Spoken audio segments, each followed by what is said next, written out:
இன்றே டவுன்லோட் செய்து உங்கள் ஃபேவரட் ஷோக்களை என்ஜாய் பண்ணுங்க.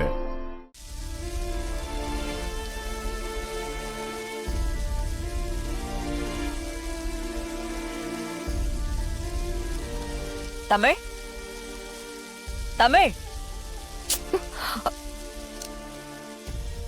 என்ன ஆச்சு? என்ன பண்ற? இல்லத்த, டீ போட்டுட்டு இருக்கேன். யாருக்கு? சிபி சாருக்கு. இதுதான் டீ போடுற லட்சணமா? கவனத்தை எங்க வச்சிட்டு இருக்க? பால் பொங்கி ஊத்த போகுது, நீ பாட்டுக்கு பேன் வேடிக்கை பார்த்துட்டு இருக்க. ஐயோ சாரி அத்த, நான் கொஞ்சம் கவனிக்கல. அததான் நானும் சொல்றேன். அப்படி என்ன யோசனை? ஒண்ணும் இல்ல அத்த. தெரியும், உன் மனசுல என்ன ஓடிட்டு இருக்குன்னு எனக்கு நல்லாவே தெரியும். என்ன என்ன அந்த அளவுக்கு முட்டாள் நினைச்சிட்டியா? யார் மனசுல என்ன ஓடுதுன்னு புரிஞ்சுக்கிறத பத்தி நானும் கோர்ஸ் எல்லாம் ஆன்லைன்ல படிச்சுக்கிட்டு தான் இருக்கேன். என்னை யாரும் ஏமாத்த முடியாது. கேள்விப்பட்டேன், சேதுவும் கேடியும் அங்க நடந்த எல்லாத்தையும் என்கிட்ட சொன்னாங்க. அதெல்லாம் இல்லத்த. அது நிறுத்து. அதான் சிபி மனசு மாதிரி உன் கூட சந்தோஷமா இருக்கான்ல, அப்புறம் எதுக்கு உனக்கு கவலை? இல்லத்த, அதெல்லாம் ஒண்ணும் இல்ல. என்ன அத்தைய நினைச்சிட்டு இருக்கியா? நீங்க ரெண்டு பேரும் ஒத்துமையா இருந்தாலே அத்தைக்கு இருக்கிற முக்கால்வாசி வியாதியும் சரியா போயிடும். அவங்களுக்கு இருக்கிற வியாதியே உங்க ரெண்டு பேர் பிரச்சனையை யோசிச்சுதான். இனியாவது ரெண்டு பேரும் நல்லா இருக்க பாருங்க. டீ எடுத்துட்டு வா.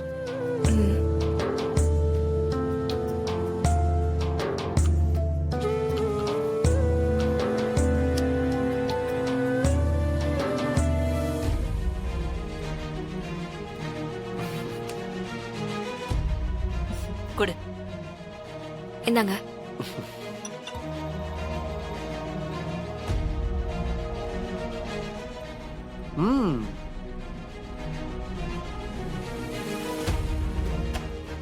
ஜானு, டீ சாப்பிடுறியா? சூப்பரா இருக்கு. தமிழ் போட்டதுதான். வேண்டாம். சிபி, டாக்டர் டீ காஃபி எல்லாம் அத்தை குடிக்க கூடாதுன்னு சொல்லிருக்காங்க. நீயே குடுத்து கெடுத்துருவ போல இருக்கே. ஆமால, என்ன ரொம்ப ஓவரா போறாங்க? மீனா, சொல்லுங்க அத்தை. வீட்ல ஒரு பூஜை நடத்தணும். என்ன பூஜை அத்தை? சுமங்கலி பூஜை.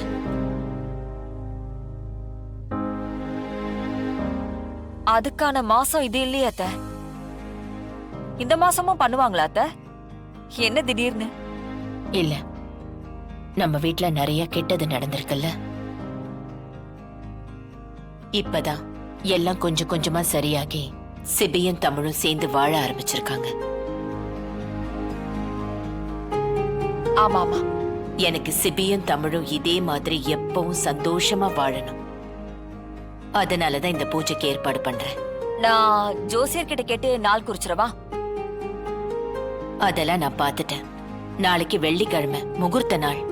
நாளைக்கே பூஜையை வச்சுக்கலாம். முன்ன நின்னு எல்லா ஏற்பாடையும் நீதான் பண்ணணும். சரிங்க அத்தை.